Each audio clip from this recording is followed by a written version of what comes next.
Madam Toastmaster, fellow Toastmasters and guests, have you ever met somebody and within the first 5 minutes you've thought, oh my God, this woman is driving me crazy. There's just something about her that oh, that was how I met my friend Betty. I've been helping at RDA for a few months, but then I'd had a couple of weeks off and I came back and there was this woman. She was a lot older than me. She was very efficient and she spoke with a very clipped English accent. And every time I wanted to do something, she seemed to say, have you done it? Can you do it this way? Can I show you how? And it drove me insane. There was just something about this woman. I just could not stand her.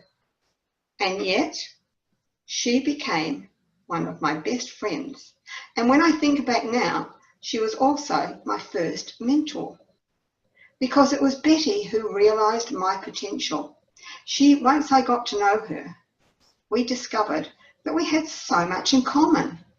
We were both born in England. Okay, her class was a bit higher than mine. She went to boarding school. I was just a common old working class person. But that didn't matter. We liked to read books, we liked to write, we liked poetry, we liked all sorts of amazing things.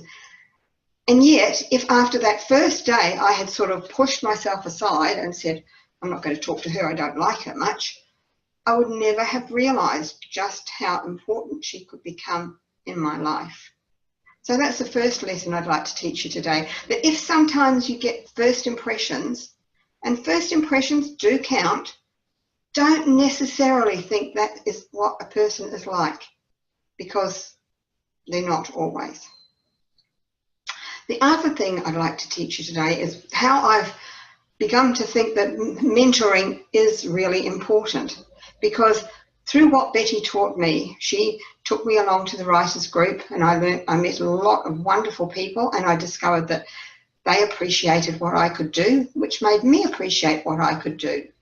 She took me to a book group where we actually didn't just read the books, we thought about them and we talked about them, and we analysed not just the plot and the story, but how they were written. Even one of the members always analysed the cover.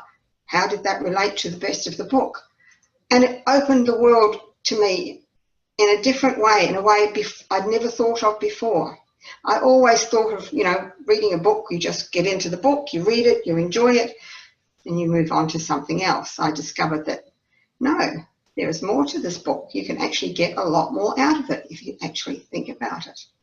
So Betty took me to the Writers Club, the book club, and then I joined Toastmasters through another friend, another mentor, who doesn't go to Toastmasters now, my friend Christine, but every time I see her, she says, gosh, I really started something, didn't I, when I took you along to Toastmasters? She said, she got as far as, it was a CTM in those days, and advanced and leader, and that's as far as she got, and she was quite happy with that, and she's still quite happy with that. But she's amazed that I do all this online stuff, and every time I see Christine, I say, you really should try an online meeting because they are so amazing.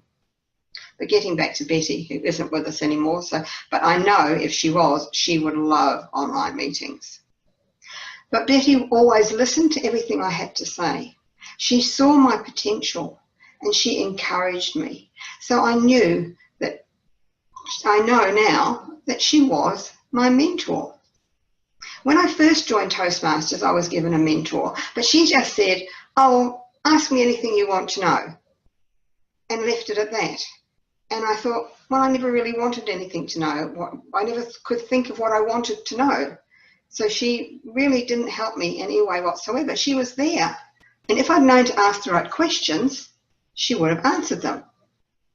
But that's why I sort of got put off this whole mentoring thing. I thought, well, if that's all they do and they're just waiting for you to ask them questions, what's the point? But as I said, and I thought back to Betty and all the wonderful lessons that she taught me, just about the world in general and just becoming a part of it and encouraging yourself. And Betty did come to Toastmasters for a short while, but she was 20 years older than I was, and she found that going out at night after a while was just a bit too much for her, and we didn't have online in those days, so she stopped. But she was still very close to my heart, and I miss her every day. But she did teach me that one lesson, which I'm hoping that I'll pass on to you, about mentorship. A mentor isn't somebody who just stands there and waits for you to ask them questions. A mentor is somebody who sees your potential, listens to what you have to say, encourages you to do your very best, and gives you opportunities to be yourself. And as a protege, you have to remember that your mentor won't be able to do any of those things for you if you don't actually talk to them as well. So it's a two-way street. So realize your potential. Take on board everything that your mentor can give you, because they are people who are more experienced, not necessarily in Toastmasters, but definitely in life. So that is my whole new take on mentoring. Back to you, Debbie.